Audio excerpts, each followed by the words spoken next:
Selamat pagi, saudara-saudara. Selamat datang di sesi enrichment. Topik kita hari ini adalah tentang A Brief History of English and American Literature. Di sesi kali ini, kita akan explore how English and American literature develop over time. Dimulai dari periode Early Anglo-Saxon sampai pada Contemporary Literature. Kita akan melihat lebih dekat tentang major literary period, kemudian karakteristik dari tiap periode, kemudian juga yang tidak kalah penting adalah important writers dan their significant literary works. We will also briefly compare the development of English and American literature. Baik, kita akan mulai our journey through the history of literature. Di pembabakan yang pertama, kita akan melihat the general development of English and American literature. Jadi, sastra Inggris, dalam hal ini adalah British and American, has developed alongside changes dalam bahasa, kemudian juga dalam masyarakatnya, politik, technology, and cultural identity. The history of English literature begins with oral tradition and Old English manuscript. Di fase ini develops through the Middle English period, berlanjut ke era Renaissance, kemudian dilanjutkan ke Neoclassical period, kemudian disusul dengan Romanticism, Victorian era, kemudian sampailah pada modern and contemporary literature. American literature developed somewhat differently, agak berbeda dari yang ada di British. American literature began largely within colonial context dan develop gradually its own distinctive voices as American society and national identity evolved. Ya, jadi agak berbeda if we compare with the British literature. Jadi di kesempatan ini, melalui presentasi yang saya buat ini, we will focus on three important elements. Pertama, literary periods, major writers, and important works. Mari kita lanjutkan ke bagian selanjutnya adalah kita akan masuk ke Old English or Anglo-Saxon period. Jadi periode ini, periode Anglo-Saxon, lasted approximately from the 15th century to the year of sekitar 1066. Ya. Old English developed from the languages brought to Germanic people who settled in Britain. Ya, jadi itu sejarah awalnya. So during this period, banyak dipengaruhi oleh oral tradition. Jadi bentuk-bentuknya adalah stories, poems, yang passed down from one generation to another before being written down. Ya. Nah, beberapa important karakteristik karya-karya yang muncul di era Anglo-Saxon atau Old English ini adalah alliteration, for example, and then heroic values, loyalty, and also talk about faith, as well as the struggle between good and evil. Ya. Salah satu yang paling terkenal adalah karya yang berjudul Beowulf. Nah, jadi Beowulf ini adalah an epic poem about a heroic warrior who fights a monster and the dragon. Nah, ini cerita-cerita heroik oral diturunkan dari satu generasi ke generasi yang lain. Uh, the poem reflects important value of Anglo-Saxon society, particularly courage, and then loyalty, honor, and acceptable of faith. Ya.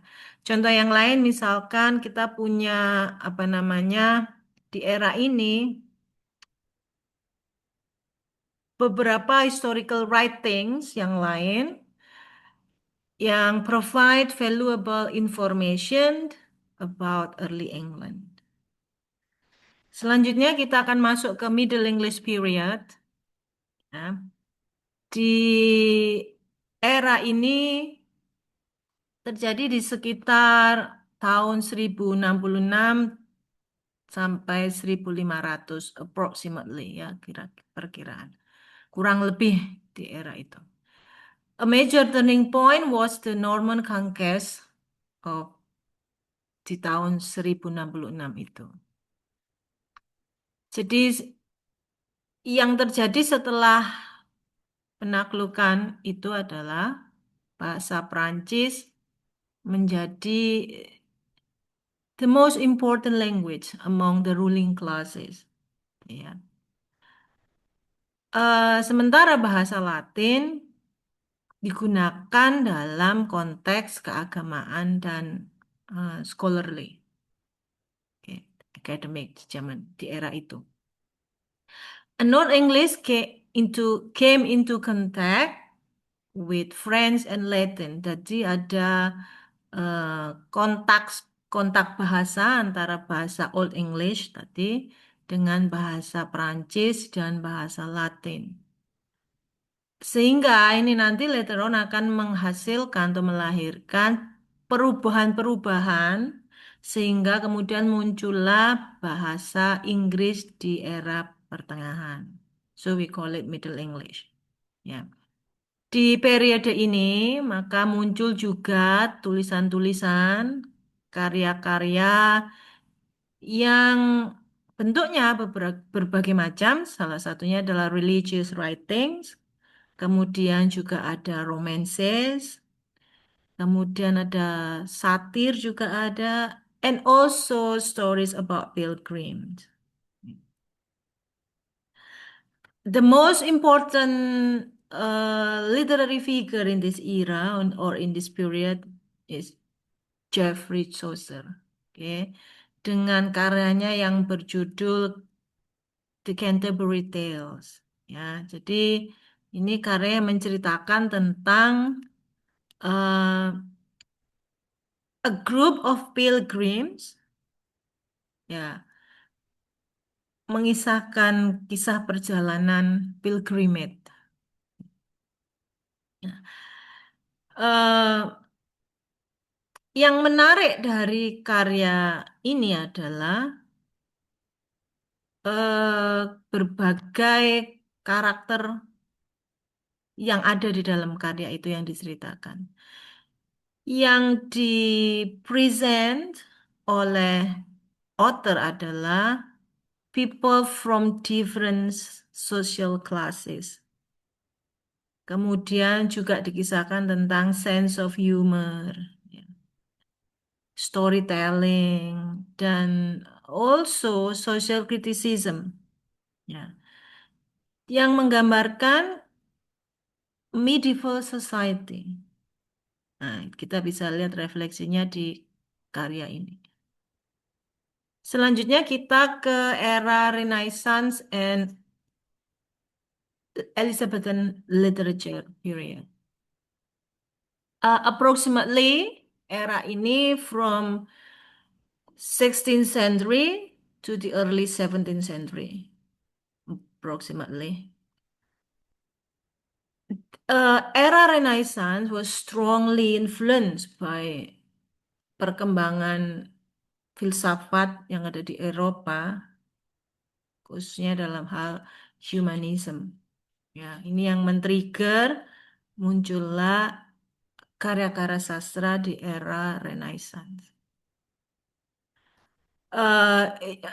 Aliran humanism or humanist thinker place greater emphasis on human potential, education, kemudian classical Greek and Roman culture, and also intellectual achievement. Jadi, maka ini kita bisa lihat refleksinya pada karya sastra yang muncul di era Renaissance. Ya, beberapa invention and development of printing juga membantu apa ya karya-karya sastra yang muncul di era Renaissance ini to reach a much wider audience. Gitu ya. Kemudian muncul juga drama, ya, particularly important or especially in London di konteks Inggris. Oke. Yang paling terkenal yang kita kenal adalah yang ditulis oleh William Shakespeare. Oke, the most famous writer of the English Renaissance. Beberapa yang Shakespeare wrote, for example, tragedies, and then comedies, and also histories. Beberapa karya judulnya kita yang sudah kenal, for example, like Romeo and Juliet, Hamlet, Othello, and so on. Ya.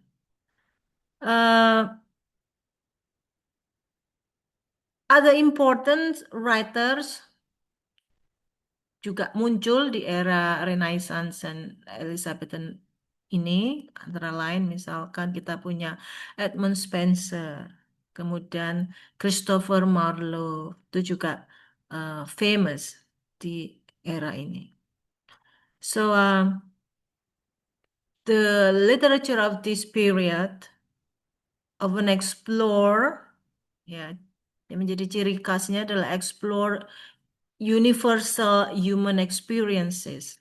Ya, nah, apa itu? For example, like love, ambition, jealousy, power, conflict, and also death. After Renaissance, kita punya neoclassical period. Ini berkembang kurang lebih di late 17 and 18 century. Jadi akhir abad 17 sampai ke abad 18. Neoclassical writers were strongly influenced by classical Greek and Romance literature. Jadi pengaruh literatur Yunani dan Romawi itu masih kita rasakan, bisa kita lihat di karya-karya yang muncul di era neoklasikal. Ya. Nilai-nilai yang diusung oleh karya yang muncul di era ini adalah about discipline, for example, reason, kemudian balance, ya. Jadi, unlike romantic writers who emphasized more on emotion and imagination, tapi kalau di neoclassical itu the writers often value rational thought and control literary form. Jadi lebih rigid ya bentuk karya sastranya dan mengedepankan pada pemikiran yang rasional. Sehingga muncullah satire, ya, model-model karya yang satir. Nah, ini menjadi important literary form. Mengapa? Karena a writer use humor and criticism to expose social and political problems. Jadi menyindir secara halus lewat humor, gitu ya, merespon terhadap kondisi atau persoalan-persoalan sosial dan politik. Beberapa eh, writers, of important writers yang kita bisa jumpai di era ini adalah, for example, Jonathan Swift, Alexander Pope, ya, and so on. Oke.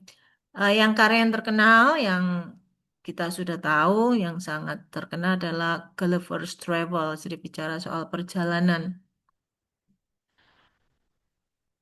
Periode classical, neoclassical ini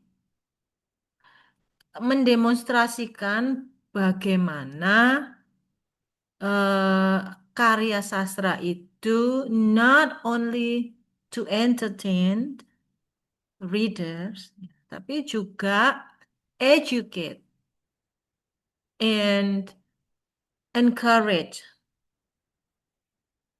readers to think critically about society. Jadi, eh, menstimulus atau men-trigger pemikiran kritis tentang masyarakat. Di era selanjutnya, kita masuk ke Romantic Period, emerge in the late 18th century sampai kira-kira ya awal abad 19. Romanticism ini apa namanya juga berbeda ya dari periode sebelumnya yaitu neoclassical.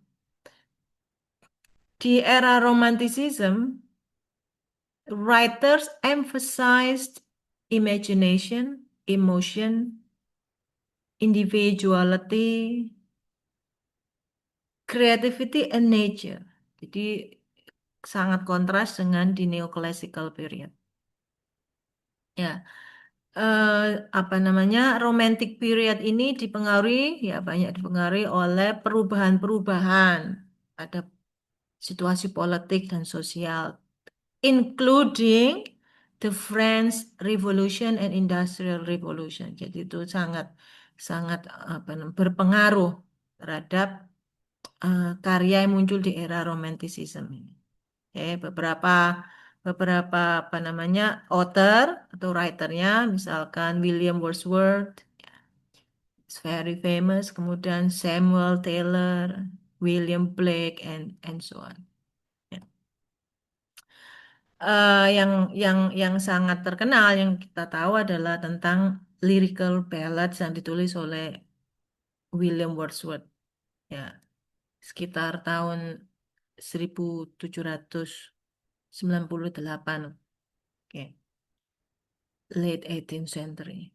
Nah, eh, karya-karya yang muncul di era Romanticism often presented nature, gitu ya. Jadi menampilkan nature sebagai sumber inspirasi and emotional experience. Jadi kata romantik ya ini tidak apa namanya dimaknai romantik dalam kaitan romance begitu ya, tapi lebih ke bagaimana nature itu direpresentasikan sebagai sumber inspirasi dan pengalaman emosi. Ya, sehingga romantic literature gave importance, even greater importance to individual feelings in everyday human experiences. Jadi yang kalau kita kontraskan, if we compare classical period dengan romanticism, maka kita akan lihat keduanya sangat kontras, di mana neoclassical period emphasize reason and order, sementara romanticism emphasize emotion and imagination. Selanjutnya kita punya Victorian period. Di era ini bertepatan dengan atau sesuai dengan namanya ya, Victorian, karena waktu itu during the reign of Queen Victoria. Yes. Di masa pemerintahan Ratu Victoria, sekitar eh, berlangsung dari sekitar tahun 1837 sampai ke 1901. Jadi periode ini menandai perubahan besar yang ada di masyarakat in British Society. Apa saja?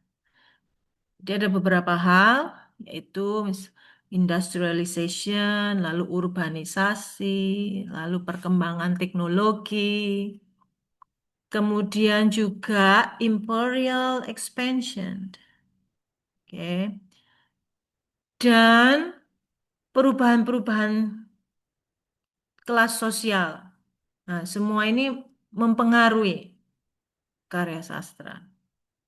Nah, di era Victorian di era Victorian ini or Victorian period ini, novel itu menjadi apa namanya? Lebih populer novel ya. Sebelumnya tadi kan satir, kemudian drama, ya, lalu eh, dongeng tadi ya, yang oral tradition sebelum-sebelumnya. Nah, novel became popular di era Victorian ini.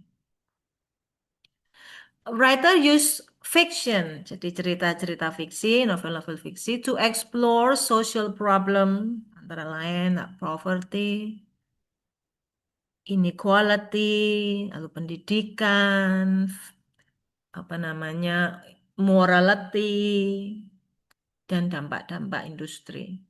Ya. Beberapa novelis, famous novelis, or we also call it major writer, ya. Misalkan Charles Dickens, ya. Thomas Hardy itu eh, major writer di era Victoria.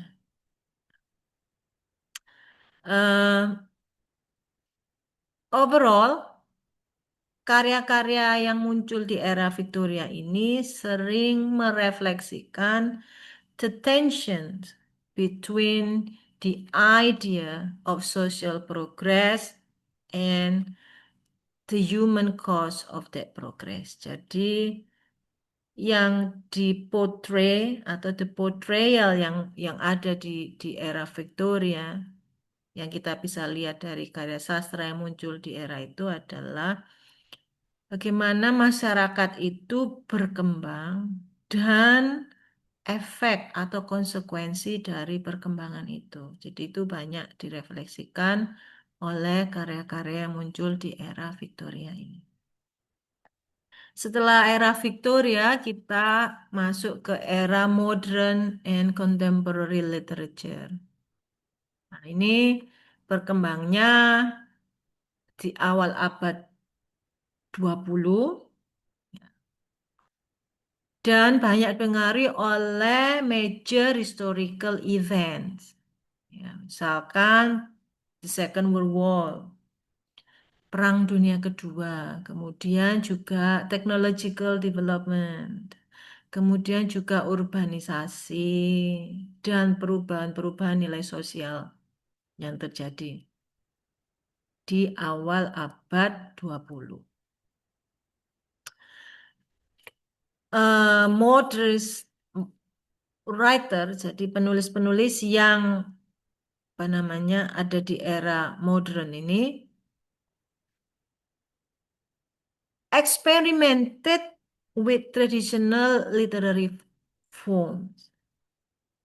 Jadi mereka menggunakan teknik-teknik seperti fragmentation, kemudian multiple perspective, ya kan? Lalu ada juga yang menggunakan stream of consciousness, ada juga yang menggunakan free verses, dan ada juga yang menggunakan unconventional narrative structure. Jadi tidak serigid bentuk-bentuk sastra yang muncul di era-era sebelumnya. Nah, beberapa important writers, misalkan kita punya T.S. Eliot, kemudian kita punya eh, William Carlos William, ya. Nah, yang terkenal misalkan karya dari T.S. Eliot adalah puisinya yang sangat panjang itu berjudul The Wasteland. Ya, lalu ada lagi yang berjudul Virginia Woolf, Mrs. Dalloway. Nah, yang semuanya ini sebenarnya demonstrate modernist experimentation. Ya. Eh, After Perang Dunia Kedua, karya sastra itu menjadi sangat diverse. Jadi banyak melahirkan banyak bentuk dan sifatnya eksperimental, enggak rigid, tidak harus sesuai dengan pakem-pakem yang sudah ada di era-era sebelumnya. Gitu. Kalau kita lihat di era sekarang sebagai perkembangan dari modern and contemporary literature ini, maka contemporary literature itu continues to explore questions of identity. Jadi persoalan-persoalan yang banyak dieksplor di karya-karya kontemporer itu kan mempersoalkan apa sih atau bagaimana sih yang namanya identitas itu, kemudian persoalan budaya, ras, gender, apalagi globalisasi dan teknologi. Nah, seiringan perkembangan zaman, maka literatur-literatur yang apa namanya yang mengusung tema-tema tadi itu not only appear in books but also in digital media and also other new form kan. Nah, ini yang nggak terjadi di apa namanya eh, periode sebelumnya. Nah, sekarang bagaimana dengan American literature? American literature itu akan agak berbeda dari sisi sejarah dan tema-tema yang diusung.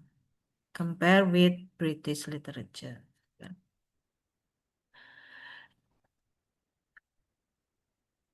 Early development of American literature, perkembangan awalnya, ya, karya sastra Amerika itu berkembang di era kolonial. Ya. Jadi ketika koloni-koloni Inggris datang ke tanah Amerika, lalu berkembanglah tulisan-tulisan misalkan religious text, kemudian travel accounts, historical records, dan description of life in the colonies. Jadi itu yang banyak muncul tulisan-tulisan awalnya. Kemudian ketika masuk ke era revolusi, maka American literature menjadi important tools untuk mengkomunikasikan ini apa for political communication di periode era revolusi. Nah, yang muncul maka bukan lagi religious text, travel accounts dan dan yang tadi sudah saya sebutkan, tapi di era revolusi yang muncul adalah pamflet, speeches, essay, political writings ya, yang memberi kontribusi pada perkembangan American national identity. Figur yang muncul yang sangat terkenal dan kita tahu adalah Benjamin Franklin, Thomas Paine. Nah, itu juga banyak menulis dan memberi kontribusi pada eh, perkembangan American national identity. Nah, selama abad 19, American literature berkembang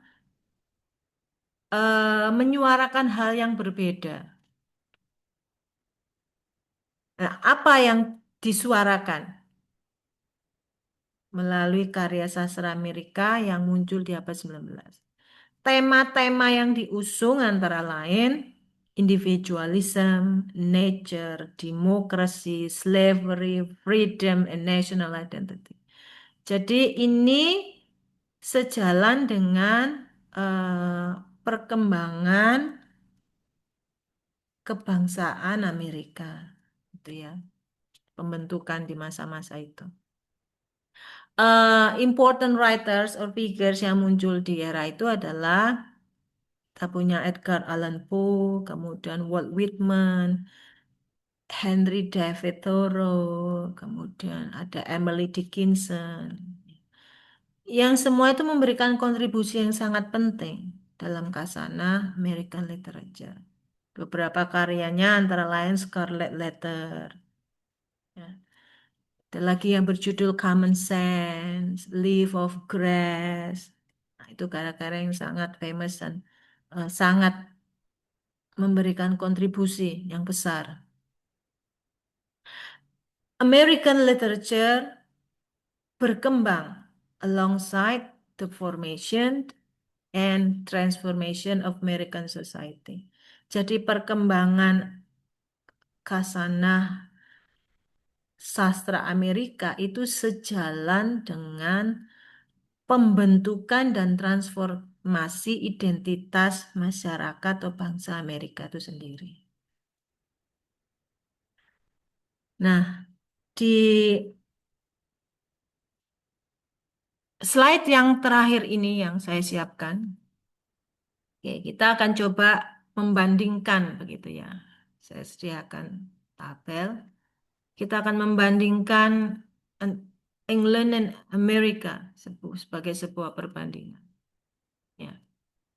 Kita akan sedikit membandingkan perkembangan literatur British literature and American literature. Kalau di English literature, British literature, akarnya adalah dari Anglo-Saxon dan European tradition. Oke. Sementara kalau yang di American literature berkembangnya di era kolonial dan dalam konteks nasional, nasionalisme bangsa itu. Ya. Kalau yang tadi di British literature berkembang ya through major historical periods dimulai dari Middle Ages, Renaissance, Neoclassic, Romanticism, Victorian era, kemudian Modernism. Eh, kalau di American literature, maka